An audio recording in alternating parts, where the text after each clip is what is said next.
Kelvin has been, let's see, how long have you been at Jawbone? Just a year, actually. Okay, and had an interesting life before that, and now it all led to this evening. What an introduction, that's fantastic. My name is Kelvin Kwong, and I'm a software product manager on the Up, which is this, for those of you who do not know. This is a wearable device that tracks your sleep, tracks your activity. You can also use our app to log your mood, log your food, and everything we do rhymes. So that's a very important part of what we do. The first thing to note is that we actually have a similar color scheme to Power. I didn't realize that, but we love this blue, so I hope that you guys love it also. At Jawbone, I lead our behavior change efforts. And so I think about very much the same things as the old Power guys do, and thinking about how we can actually leverage the research that we have to help people walk a little more, go to bed a little bit earlier, and eat better. But generally, just how can they live better? And so I want to keep this pretty casual, and so if you guys want to jump in with any questions in the middle, that's totally fine. But generally, I wanted to walk through a few things, and we would like to use the mic so that everybody can hear you. Yeah, we can save them to the end. Perfect. So first, I'm just going to talk through why behavior change is important to Jawbone. Next, I'm going to talk about where we are in behavioral science today. And I think that actually having the background of what the O-Power guys talked about will be very helpful. And then lastly, how we actually apply this to NOP. And so here you'll see a lot of consistent themes with what O-Power is doing here as well. So first, just to get a slightly better understanding of what Jawbone does, the Up is fundamentally trying to solve the user problem of how can I improve myself. Everyone is always trying to better themselves in some way, and we're looking at specifically in the realm of health. And you can think about how there are times when you're trying to, where there are things that you actually know about, say you should be adhering to a certain treatment regimen. We have seen that people who are taking a pill that will actually save their lives still have trouble adhering to that regimen. Then we see people who know that smoking is bad for them, can have trouble quitting smoking. And maybe less extreme examples where you know that you should be working out a little more and you just can't get yourself off that couch. And so there are a lot of examples where we can see that there is a gap between what you actually want to do and what you know to be good for you, but what you can actually go out there and do. And in order to try to fight this trend, what we do is we focus on how we can drive behavior change. And at Jawbone, what we believe is that this is really the core value of wearing one of these things. It's not just getting the data, it's not just wearing it, it's not looking super cool, which I know you guys all think I look cool wearing this thing, but it's actually, thank you for the, laughter there, that's great, appreciate it.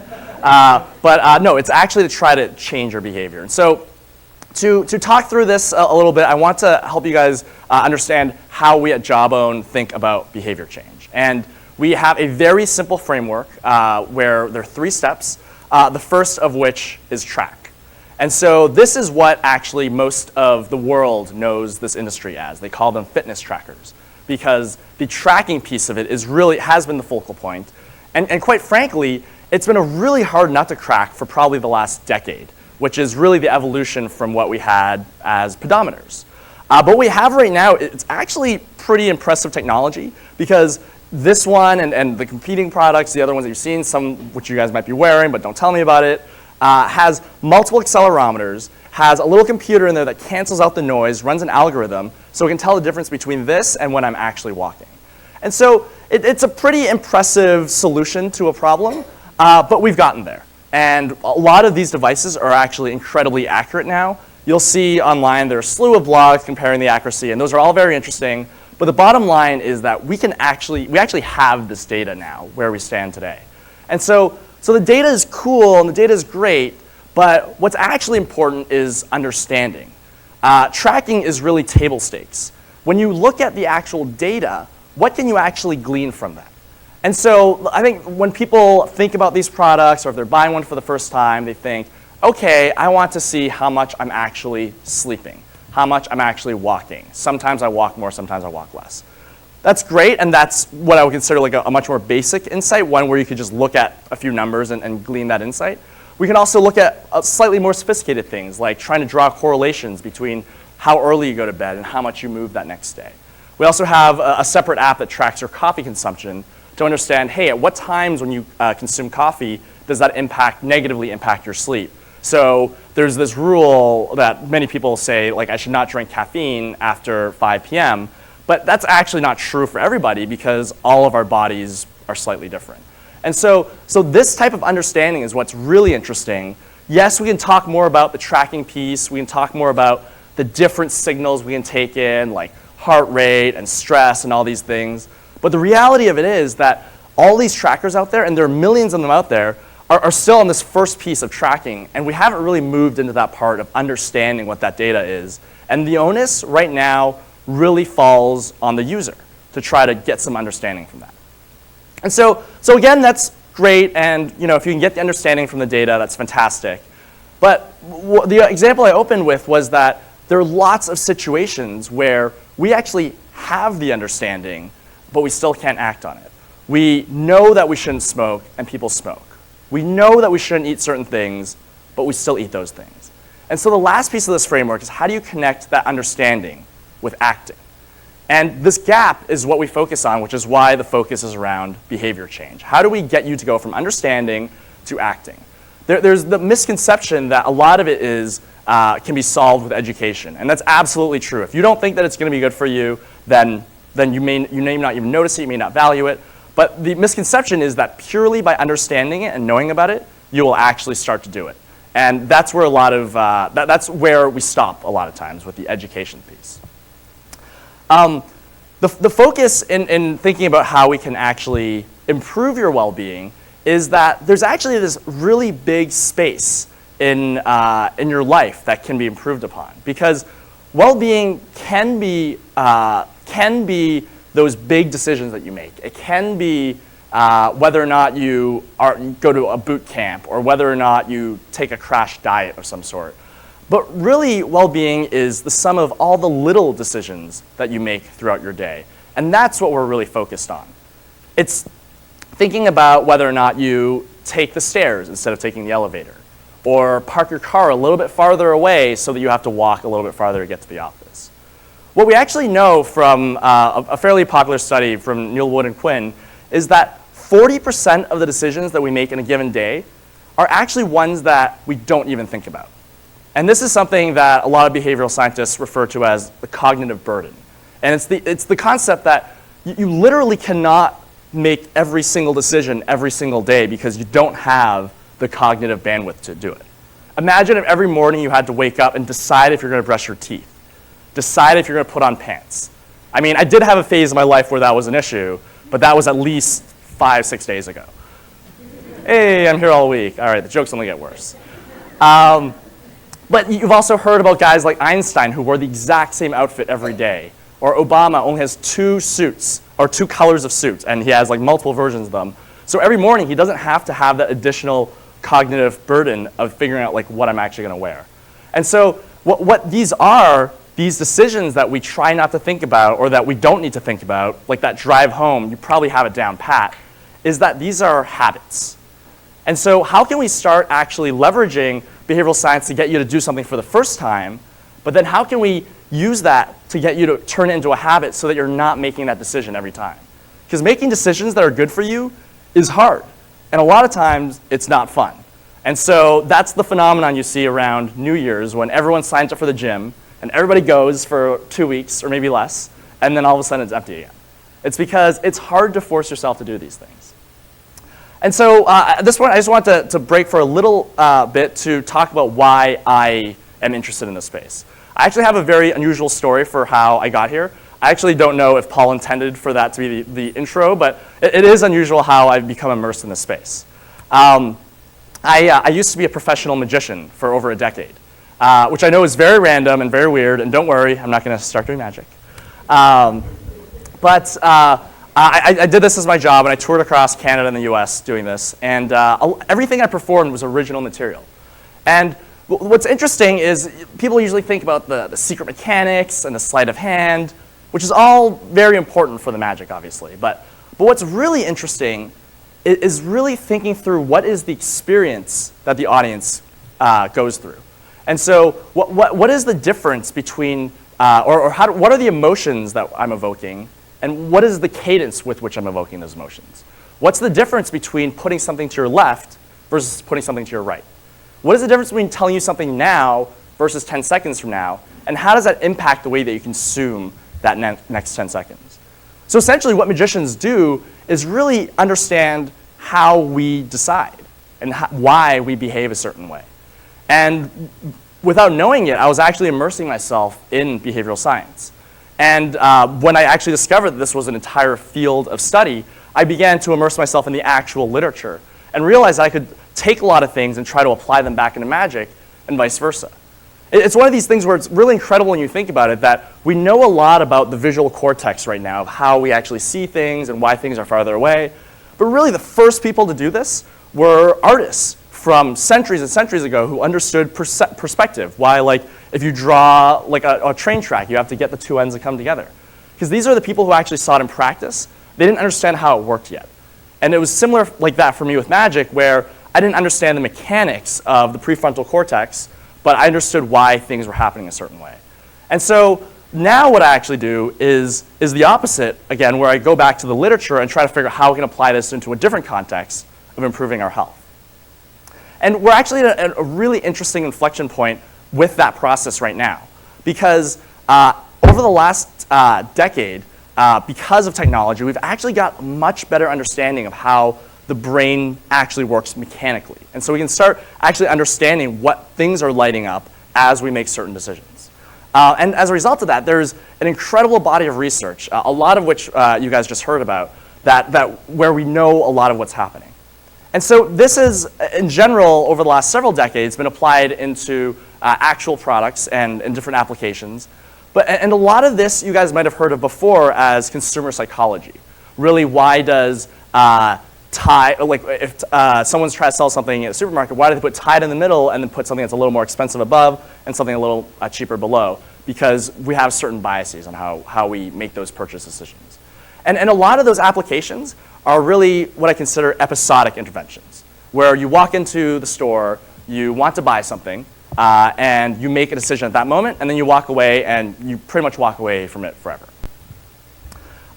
What we're really trying to achieve with these devices now is longitudinal interventions, where we can actually get you to do something consistently over time. And there are a few reasons why this has happened. It's not like I just walked in the door and was like, okay, guys, like we got to figure this out. There are very logical reasons why this hasn't happened. The first piece is that research, the stack of research, is actually incredibly expensive to run. And it's very hard for academics to get this funding. So a lot of these studies that you guys just heard about, and a lot of the studies that we look at, and some of which you'll hear about now, are really run with sample sizes of a few hundred. And a lot of them are even less than that, tens of people, and maybe the really, really famous ones are later reproduced in slightly different ways and get to thousands of people. And so it's really hard to do that then for a group of people for a long period of time. The second piece is that the technology just wasn't available before. I don't know, for those of you who've heard of Mihai Csikszentmihalyi, he's considered one of the fathers of motivation. He discovered this thing called flow. And his research was groundbreaking from the 80s. And he used this incredible technology at the time called a pager. And he would give all of his participants a pager and literally page them at random intervals and get them to write down how they were feeling. Now we have this incredible surface called your smartphone, where you actually interact with it constantly, where not only can we record things about you and understand how you're feeling, how you're behaving, but we can also surface different messages to you. And so this is the point where we are, where we can actually connect these two pieces.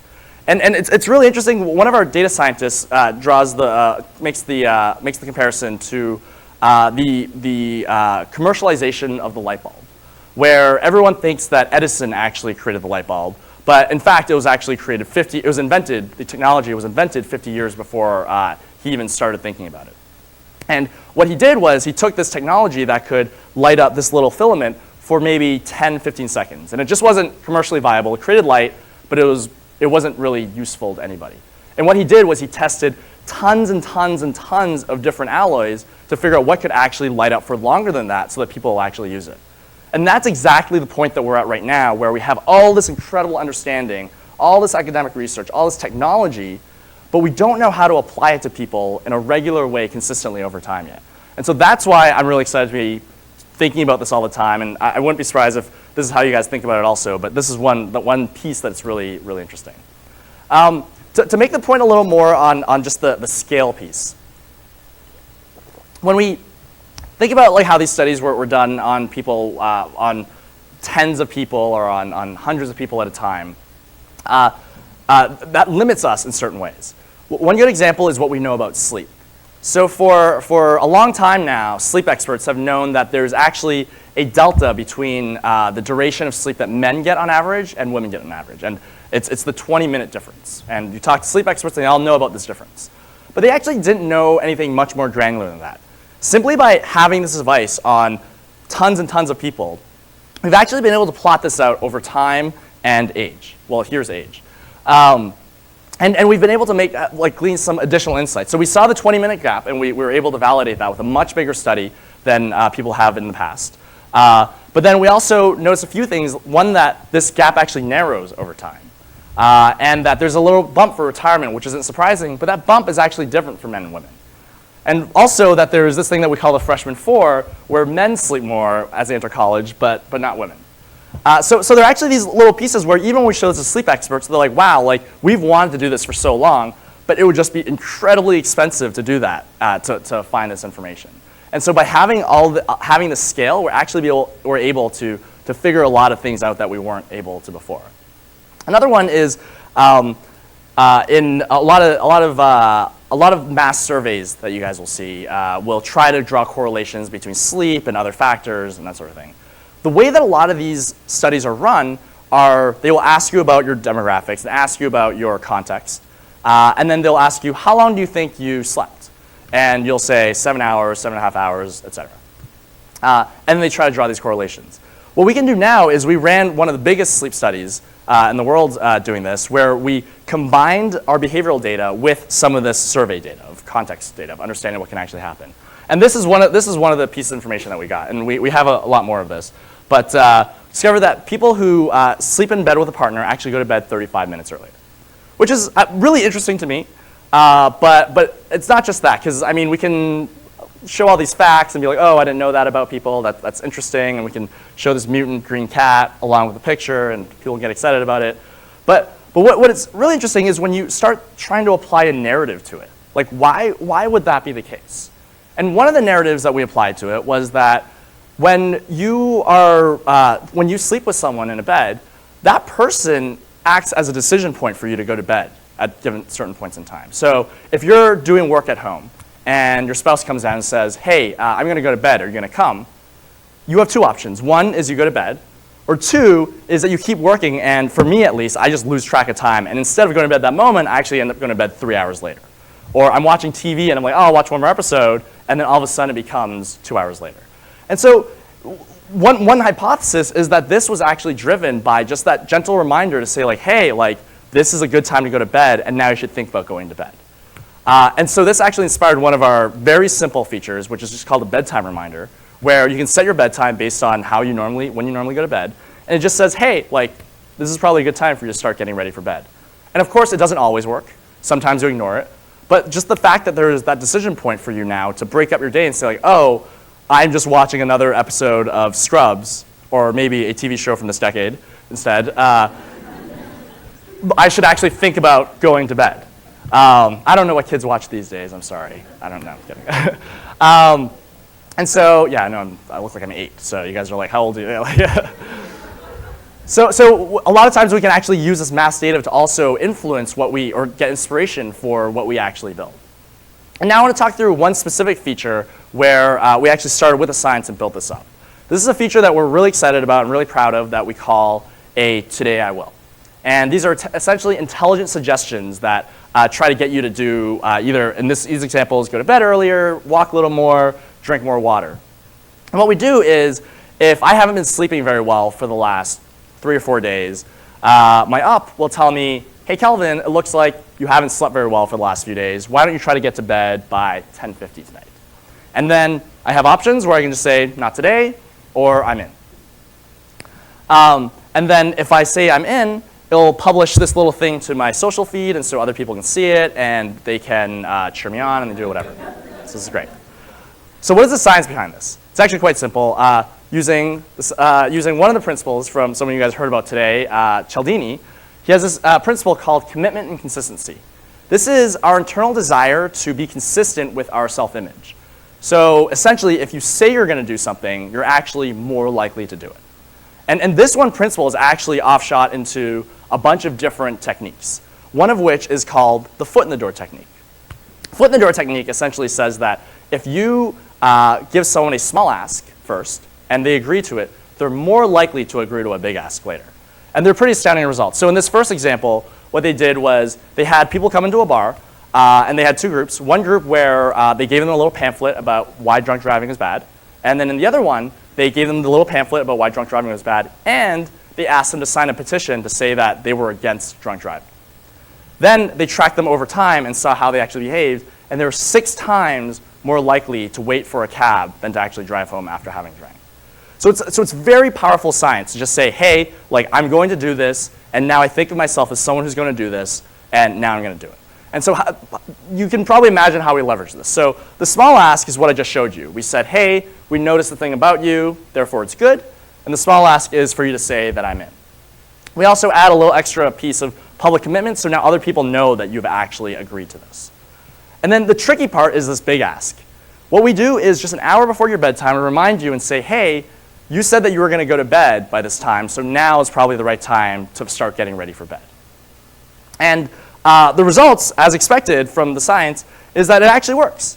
That we saw on average, people go to bed 23 minutes earlier if they opted into this, and they're 72% more likely to be in bed for at least 7 hours. And so this is just a very simple example of how we can take something from science and try to literally replicate that same experience into this environment to try to get people to improve their health in some way, in this case, particularly around sleep. And we actually did something very similar for Move as well, where on Thanksgiving, we saw that from our past data that people on average walked about, I think, 1,400 or 1,800 fewer steps on Thanksgiving, which is, again, not surprising because you're eating a lot, you're sitting around, you're watching TV. And all we did was we said, hey, this is the case, why don't you try to not do it? And a bunch of people said yes, and on average, people walked 1,400 steps more. It's about 150% more than they would have otherwise. And so that's the basic concept, and the 2 points that I just want to leave you with are, one, that we are at this incredible inflection point in behavioral science right now, where we're sitting on all this amazing knowledge about how our brains work and how we behave. And the key is just about thinking about how we can actually use these learnings to help people improve their lives. And that's it for me. Okay, thanks a lot.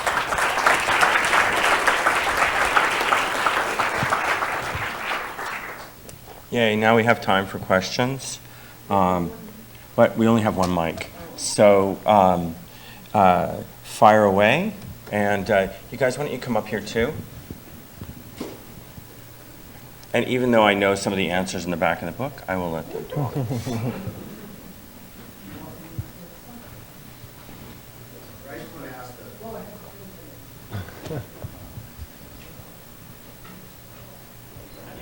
It's on. Yeah. So anyway, habituation, the Hawthorne effect. How can you guys, any of you, talk about how your effects change over time to get used to these things? You guys want to start? Happy to. Why don't you kick that one off? So the interesting thing about energy savings is it's a tough thing to measure over time because some of the savings they do are installed measures. So if they put in an energy efficient fridge, we actually see the residual savings of that over like a really long time. So our savings do stay consistent, but it's unclear if it's actually like their behavior is consistent or they've installed things or a mix of the two. Yeah. So for us, that is a nut that hasn't been cracked yet. Like I said, the goal is to have these longitudinal interventions over time. What we have been able to do is over short periods of time, but not enough for me to confidently say like, hey, like we have truly formed habits. We know that we have done that for some people, and we use the same frameworks that we probably all know here, like sort of the Duhigg cycle, or a lot of the other ones similar to that. But essentially, we just haven't figured that out yet. Would you have any that Okay. I guess I also I would expect that you've had enough experience to see that some of them do fall off. Have you had any bad experiences like that, where it looks good but then it goes away? Yeah. Okay. Otherwise, I'd be really confused. Oh, sure, yeah, of course, yeah. Yeah, this is a question for the old power. I happen to have an idea for your experiment. I don't know if you guys have tried it before. So instead of using the number and change it to scale, instead of saying you save $9, say you save 9 kids in developing countries, that transform kind of market norms to social norms. It's just kind of an interesting idea. I was wondering if you guys have tried that before. We haven't done anything specifically like that. It's a good idea, though. Yeah, it is an interesting idea. Kind of one of the challenges that we deal with is that nobody cares. So like applying Not about kids. kids. There's like a pretty interesting statistic that people only really care about their energy use like 9-10 minutes out of an entire year. So we're kind of dealing with like this little sliver of time to capture their attention. And there's probably a subset of the population that would be really interested in what you just described, and that would be really effective for them. Sounds interesting, though. Worth testing. It's something that would be we have not tried looking that. into. I have a question about the habits slide that you had. Like habits, they get stronger as you grow older, right? So how do you convince people? Like how do you create conviction that you have to change your habit? I don't understand how it can happen unless the penalty is very high or the gain is very high. Like suppose somebody's getting divorced because they're throwing around their shoes or something like that. But for these smaller things, how do you create conviction so that you can bring change in habit? So I think so the question is just in general, how do we think about changing habits? Is that right? Yeah, because unless the penalty, there's a penalty that if you don't change your habit, you're going to lose something or you're going to gain something really big.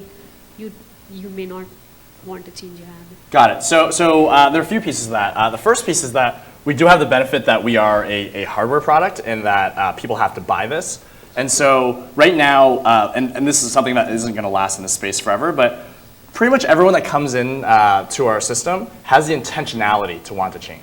And that's still a really hard problem because if you think about the people who go to the gym for that first 2 weeks, they want to do something about it, but they just can't figure out how to actually get themselves to do it over time. And so the one thing we do get to ride is this beginning piece of okay, I want to do this, and now really they're asking us to help, for us to help them to continue to do this over time.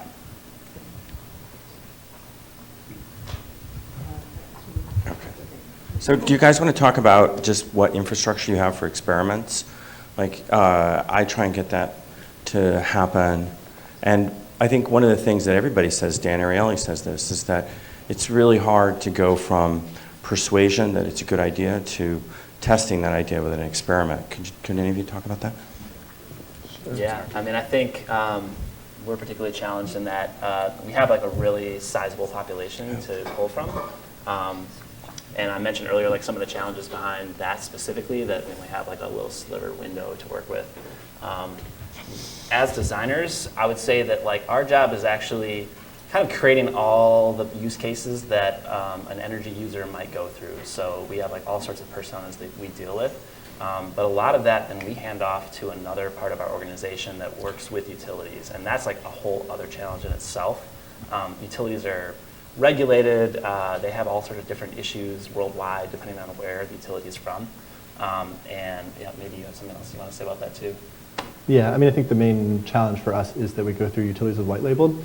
So that's otherwise we have this huge group, we have a dynamic product, it would be super easy to test a lot, and we do tons of testing, but our main bottleneck is just that we're white labeled and it's coming out under the utilities brand, so there's limits to the craziness of the tests. And we also have a really long life cycle of the product too. So to get true results out of our products, we're looking at a solid year. Right, because we don't.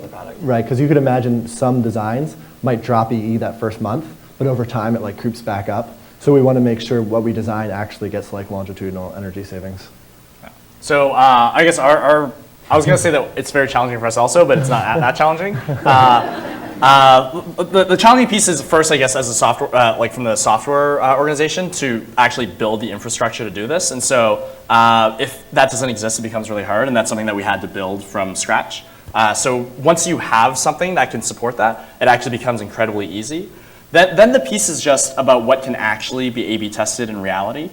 Because if you're going to make the investment to build a really big feature, even something like this Today I Will, it's very challenging to say like, okay, we've gone to press about this and we've talked all about this. You paid a bunch of money for this, and now you open it, like you don't get it. Half the people get it. So there are constraints like that, but definitely from like a lot of the examples from the O-Power deck that we talked through, like a lot of the content and messaging, that stuff we can do very, very rapidly. And we try to run these with the rigor of a randomized controlled test. But really, if you think about it, it's just another A/B test. So traditional organizations, you think about like an Amazon, they send you lots of emails and they continually optimize it based on the number of dollars that you actually spend based on that email. What we do is we do something similar, except we continually tweak it based on how many more steps you're actually walking.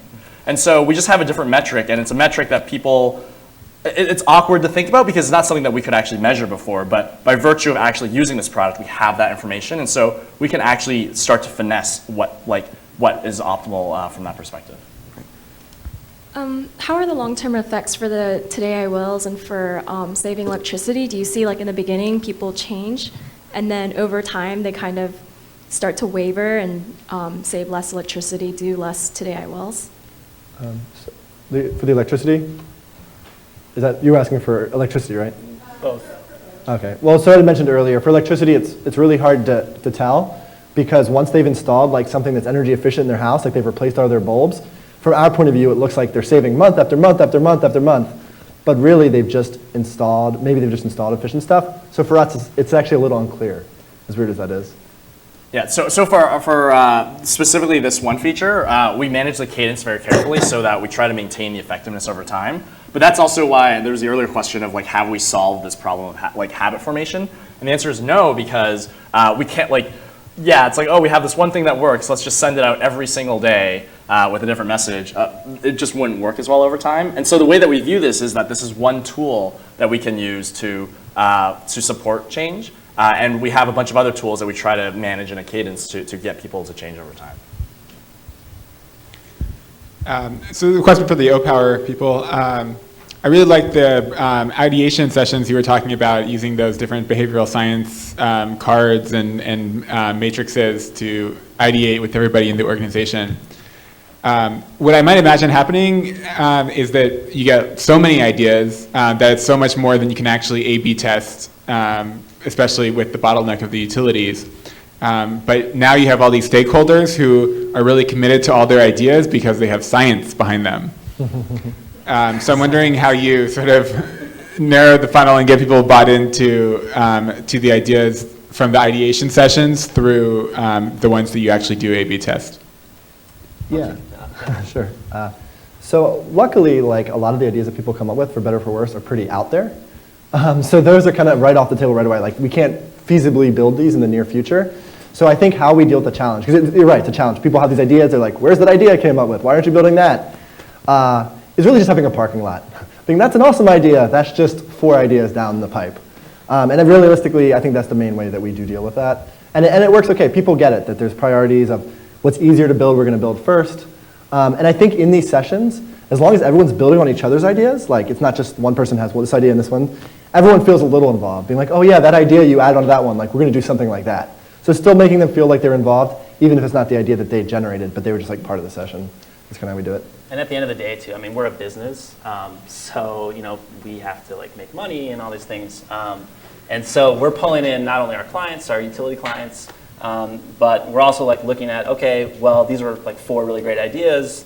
Let's kind of put them out across like a wider set of people. So like Dave might, and using the experts helps, as well. right? We show them all to Cialdini, and they're being like, he thought this would be most effective. Yeah. And then everyone's like, all right, he wrote a book. You win. Yeah. Hi, this is for Kelvin. I'd really like to hear talk about like episodic interventions versus longitudinal interventions.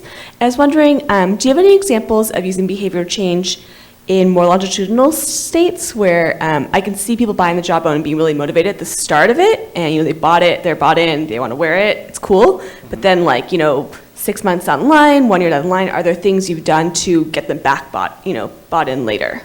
Yeah, so I mean, there are two pieces of that problem. There's the behavior change piece of it, and then there's the more traditional just retention piece of it as well. And so those actually need to go hand in hand, because if you think about retention in the extreme, if they only stayed for 1 day, you can have all the science in the world and you're probably not going to make any meaningful change for that person. So I would interpret that question more from the retention side. And so yeah, we definitely see that in the beginning, actually both from retention and behavior change, that there's this initial spike. And there's this thing called the Hawthorne effect, which is that when you know that you're being measured or being watched, that you'll actually do better. And so that we see that people actually do improve their steps or sleep. When they first get in the system, they're really jazzed about it, and then they start to fall off a little bit. And the key there is actually, when we think about this track, understand, act model, is really playing up this understand piece. Because in reality, so what we're really focused on is using that understanding to actually translate it into the things that you can do. And once we actually see that you're improving your behavior, we can play that back to you. And people are really excited to hear that they're actually walking more or that they're actually sleeping better. But unfortunately, that actually takes a little bit of time, because we can do week over week comparisons and that sort of thing, but day over day comparisons are pretty volatile, and so it doesn't mean anything. And so in the meantime, what we try to do is really just give you insights about what's happening in your life. And the trick there is really how do we time these so that you get a little nugget every time you need one. And there's a lot of interesting stuff that we can tell you about, and so we try to play that out and give that to you at the right time. Kelvin, you mentioned, that social accountability, and I was wondering about social support, both in the ACT phase and helping to bring people together to support each other in trying to make meaningful action out of the information they're getting, but also in the understand phase. Like you all said, it's helpful when other people are helping you unpack an idea and unpack information, and so I'm just wondering if you all are pursuing that, and if so, how? Sorry, just more like that. You mean just are we pursuing social support in general, or? Yeah, I'm just what you all are thinking about it, and it's something that's been interesting to me for a while now, and I'm just curious on how you all are including that. I guess the question's for all of you. Got it. Yes. So the literature strongly supports social support. If you look at what drives motivation, it's support and competition and comparisons. So yes, I mean, in our system right now, you can add teammates, and when we do see that people encourage people, and when they go out together, you'll see that they tag each other and say, I went on a walk, and Dave was there. What the challenging part is that this is much more intimate data than the world is really used to at this point. And back in 2004, Facebook was the most intimate information that we had, and they had to be very careful, and they had a few bumps along the road. And so we're taking a very, very conservative approach with how we actually use that data. One thing that we have seen is that a lot of partners build, so we have an open API, and so a lot of partners have built on our system to try to start facilitating these relationships. And we're really monitoring those closely to understand what are the things that, again, work on a longitudinal basis, and which are the ones that we should start to bring into the system, either by integrating with a partner more or to build something similar in our system. But so the short answer is yes, definitely, but we want to be very, very careful so that we don't do anything questionable ever with anyone's private data. We believe that the user owns their data and they can delete it anytime they want and they can leave with it.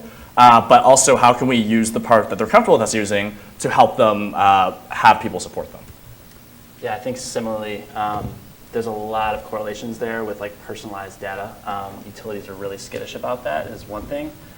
But even more so than sleep potentially, we can take a look at your energy signature. You can imagine you're home in the morning, you're doing stuff, energy's up here, and then you leave and it drops, and then you come home again, right?